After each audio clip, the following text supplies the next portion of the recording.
बहुत दिनों की बात है, एक झील में एक हंस रहता था, जो कि पास एक बूढ़ी औरत अपनी बेटियों के साथ रहती थी। बहुत ज्यादा मेहनत करने के बाद भी वे गरीब ही रहे।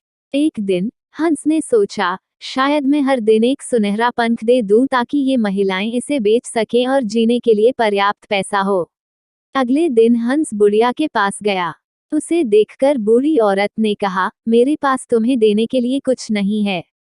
लेकिन ऐसा कहने पर हंस ने कहा, लेकिन मेरे पास तुम्हारे लिए कुछ है, और समझाया कि वह क्या कर सकती है।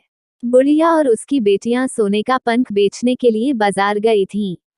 उस दिन वे हाथ में पर्याप्त धन लेकर खुश होकर वापस आए। हंस दिन ब दिन बुढ़िया और उसकी बेटियों की मदद करता रहता। बेटियां चिड़िया के साथ खेलना पसंद करती थीं और बरसात और ठंड के दिनों में उसकी देखभाल करती थीं। जैसे जैसे समय बीतता गया, बूढ़ी औरत और लालची होती गई। एक पंख उसकी मदद कैसे कर सकता है? जब कल तक हंस आ जाए, तो हमें उसके सारे पंख तोड़ देने चाहिए, उसने अपनी बेटियों को बताया।